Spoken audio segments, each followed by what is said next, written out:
ৰাজ্যত চলি আছে মিয়া খেদা অভিযান। উজনি অসমত নিষিদ্ধ কৰিছে মিয়াৰ প্ৰৱেশ দল সংগঠনসমূহে। কামৰ সন্ধানত অহা বিশেষ সম্প্ৰদায়ৰ লোকসকলক সময়ে সময়ে আবদ্ধ কৰিছে দল সংগঠনে। মিয়া খেদাৰ অভিযান এতিয়া উজনি অসমত। উজনিৰ প্ৰতিখন জিলাতে জাতীয়তাবাদী দল সংগঠনসমূহ সষ্টম হৈ উঠিছে।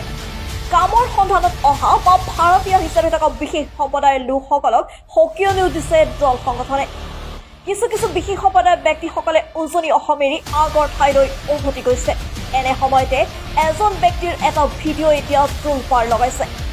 বিশেষ সম্প্ৰদায়ৰ লোকসকলে উজনি অসমৰ পৰা আঁতৰি গ'লে উজনি অসমত কি ভৱিষ্যত হ'ব সেই বিষয়ে উল্লেখ কৰিছে এই ভিডিঅ'ত।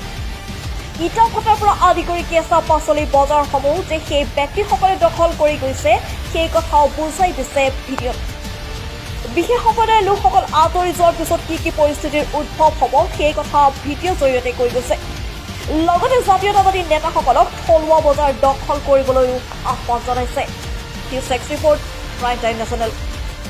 এটা কথা কওঁ দেই, এই যে শিৱসাগৰ হওক বা উজনি অসমৰ পৰা যে মিয়াসকলক যে খেদোৱাৰ বাবে যে বিভিন্ন পন্থা হাতত লৈছে বা মধ্য অসমৰ পৰা মিয়াৰ দাদাগিৰি নচলিব, এই এটা কাম কৰিব। তাৰমানে শুনক, মই মানে গম পাইছোঁ আৰু আমাৰ বোলে খিলঞ্জীয়া ল'ৰাসকল বোলে ইটা ভাটাত শ্ৰমিকৰ কাম কৰিবলৈ ৰেডি হৈ আছে।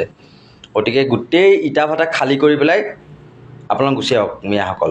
আমাৰ গোটেই অসমীয়া খিলঞ্জীয়া ল'ৰাবিলাক আছে, তেওঁলোকে বোলে তাত বোলে কাম কৰিব হা। মূৰত একদম পূৰা গামোচা বান্ধি হা, গেঞ্জি হাফ পেণ্ট লগাই পূৰা একদম মানে লাগি যাব শ্ৰমিকৰ কামত। গতিকে আপোনালোক নিজৰ ঠাইলৈ গুচি যাওক।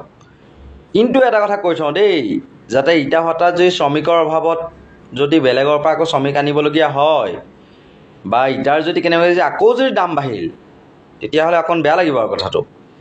যেনেকৈ ধৰি লওক পশ্চিম কাৰ্বি আংলঙৰ এখন বজাৰ তাৰমানে এতিয়া বজাৰ খালী, এতিয়া কেৱল জাতীয় সংগঠনবোৰে এই বজাৰ দখল কৰাহে কথা আৰু ৰাইজ নে কি কয় ৰাইজ?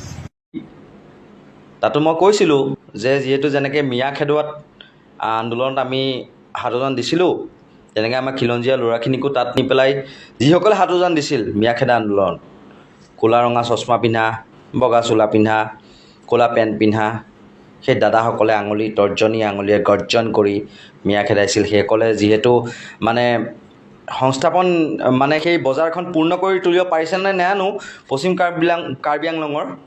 গতিকে এতিয়া এই এটা অনুৰোধ আমাৰ মানে একদম অসমীয়া খিলঞ্জীয়া শ্ৰমিকসকল এই শিৱসাগৰেই হওক বা অন্যান্য উজনি অসমৰ ইটা ভাটাত মানে কাম কৰিবৰ বাবে প্ৰস্তুত হৈ আছে। গতিকে গোটেই মিয়া শ্ৰমিকে খালী কৰি দিয়ক শিৱসাগৰ, নিজৰ স্থানত গুচি আহক। তেতিয়া আমাৰ খিলঞ্জীয়া অসমীয়া লোকসকলে তাত তাৰমানে শ্ৰমিকৰ কাম কৰিব দেই। গোটেই ভাড়াঘৰ খালী কৰি আপোনালোক গুচি আহক।